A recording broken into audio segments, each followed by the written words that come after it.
આવ્યા છો, અહીંયા કઈ જે ઘટના બની છે? અહીંયા અત્યારે જે દિવાલ તૂટી અને એક જણનું મૃત્યુ થયું છે, ખૂબ દુઃખદ ઘટના છે. અમને તાત્કાલિક અત્યારે જાણ થઈ એટલે અમે લોકો અહીંયા અત્યારે આવ્યા છીએ. દિવાલ પડી ગઈ છે અને એક જણનું મૃત્યુ થયું છે. ખૂબ જ ખરાબ ઘટના કહેવાય, દુઃખદ ઘટના કહેવાય.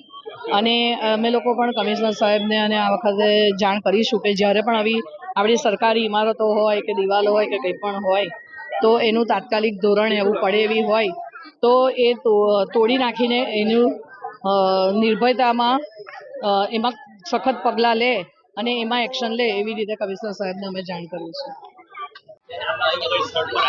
ઘટના એવી બની છે, એક જૂનું જિલ્લા પંચાયત પોલીસ સ્ટેશન હતું અને ત્યાં આપણે એક દિવાલ ધારાશાયી થઈ છે. જૂની જર્જરિત દિવાલ હતી એ ધારાશાયી થઈ છે. એક મરણ થયું છે એટલે તાત્કાલિક ધોરણે ફાયર બ્રિગેડ અને બધા આવી ગયા છે. સ્થાનિક કાઉન્સિલરો પણ આવી ગયા છે અને એની કામગીરી કરાઈ રહ્યા છે. આ એવી કોઈ પ્રાથમિક માહિતી પ્રમાણે એવી કોઈ કમ્પ્લેન કોઈ દિવસ મળી નથી કે આવી આ જર્જરિત થઈ ગયેલી છે. પણ અમે એવા પ્રયાસો કરી હવે વોર્ડમાં પણ જે પણ આવી કંઈક ઇમારતો હશે, કોઈ જર્જરિત હશે, નિર્ભયતાની નોટિસો મળી હશે તો તાત્કાલિક ધોરણે એની પર એક્શન લેવાની કાર્યવાહી કરાઈશું. એક બનાવ બનેલો છે, એમાં એક દીકરી આજે એક્સપાયર થઈ ગયેલી છે. એક દિવાલ પડવાથી કારણસર દિવાલની મરમ્મત નથી થઈ થોડી, એટલે તાત્કાલિક ધોરણે છોકરી થોડી માનસિકતાથી ગુમાવી ચૂકેલી હતી અને થોડી મેન્ટલી હતી.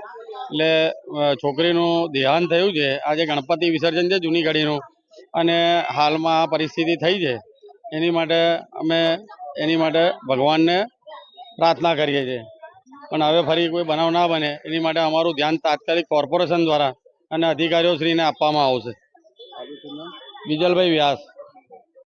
ભદ્ર કચેરી વિસ્તાર છે જેમાં જૂની દિવાલ ધારાશાયી થઈ ગઈ એવા કોલ મળ્યા હતા. તરત જ ઘટના સ્થળે વડોદરા ફાયર બ્રિગેડના Panigate fire station, Dandiya Bazaar fire સ્ટેશનથી કર્મચારી અધિકારીઓ સ્થળ પર આવી ગયા અને જે દિવાલ પડી છે એમાં જે દબાયા હતા મહિલા એમને બહાર.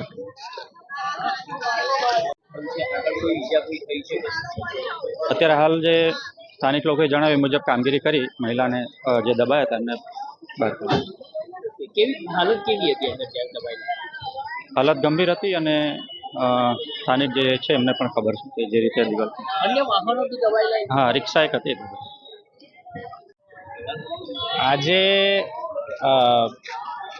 અહીંયાથી વડોદરાના રાજા, જે રીતે લાલબાગના રાજા છે એવી રીતે વડોદરાના રાજા જૂની ગઢીના ગણપતિનું વિસર્જનનો દિવસ છે. અને આજે આવા દિવસે વારંવાર તંત્રને રજૂઆત કર્યા બાદ દિવાલ તૂટી ગઈ છે અને એક 32 વર્ષની મહિલાનું મૃત્યુ થયું છે. આરોપ પ્રત્યારોપ ના કરીએ તો પણ તંત્રની બેદરકારી છે.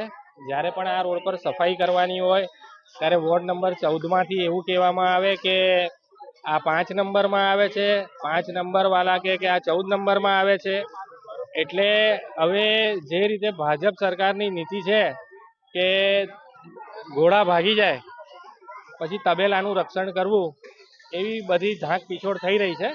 પણ આમાં જ્યાં રજૂઆતો કરવામાં આવી છે અને જે લોકોને કીધું છે અને એ લોકોએ કામ નથી કર્યું, એ વોર્ડ નંબર 14ના વોર્ડ ઓફિસર હોય કે વોર્ડ નંબર 5ના, એની પર હત્યાનો ગુનો દાખલ કરવો જોઈએ એવી મારી એક અરજ છે. મારું નામ જયેન્દ્રસિંહ દશરથસિંહ ઠાકોર, વડોદરા શહેર કોંગ્રેસ મહામંત્રી. આના માટે અમે વર્ષોથી લડીએ છીએ. રોજ સફાઈ માટે અહીંયા ગાડી લોકો ગમે તે વસ્તુ નાખી દે છે, એની સફાઈ માટે લડીએ છીએ. કાલે અહીંયા ગાડી રોડ બન્યો ત્યારે આ રિયાઝભાઈએ પણ બહુ ફાઇટ કરી કે ભાઈ આપણો રોડ ચોખ્ખો હોવો જોઈએ, આપણા ઘરની આજુબાજુ સારું હોવું જોઈએ. પણ આ વોર્ડ નંબર 14 અને વોર્ડ નંબર 5ની લડાઈમાં સફાઈ થાય છે, બધું થાય છે, પણ આજે આ એક મૃત્યુ થયું છે, એની જવાબદારી કોની?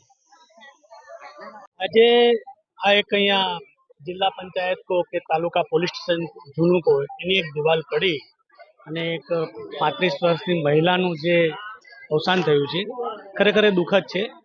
રાજકારણ ના કરતા ખરેખર આ જે મોત થયું છે એનો જવાબદાર કોણ, એ સૌથી મોટો સવાલ છે. આ વિસ્તારમાં સફાઈનું કામ હોય કે આ દિવાલોનું કામ હોય, અમે વારવાર તંત્રને રજૂઆતો કરી છે, કે ભાઈ તમે આ જુઓ આ કેવી રીતના અહીંની સ્થિતિ છે, પણ કંઈક રાજકારણના લીધે આ એરિયાની અંદર ના તો કોર્પોરેશનના અધિકારીઓ જોવા આવે છે, ના તો કોર્પોરેટર જોવા આવે છે. આજે કોર્પોરેટર 100% અહીંયા આવ્યા છે, પણ એ એવું જોવા આવ્યા છે કે ખરેખર અહીંયા શું બનાવે છે. પણ ખરેખર આ ખોટું છે. આ તંત્રની લાપરવાહી છે. અને આ જે મહિલા એક્સપાયર્ડ થઈ ગયા છે એમને કોર્પોરેશન તરફથી વળતર મળે એવી અમારી માંગણી અને લાગણી છે. રિયાઝ શેખ, આમ આદમી પાર્ટી, વડોદરા શહેર ઉપપ્રમુખ.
મારી છોકરી છે ભાઈ. હે મારી છોકરી છે.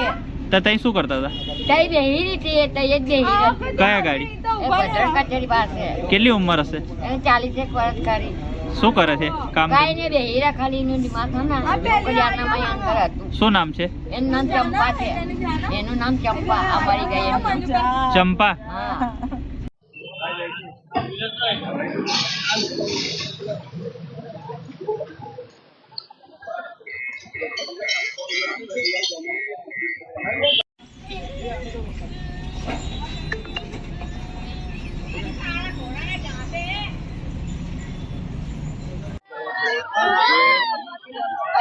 મધ્યમ વર્ગના જે પરિવાર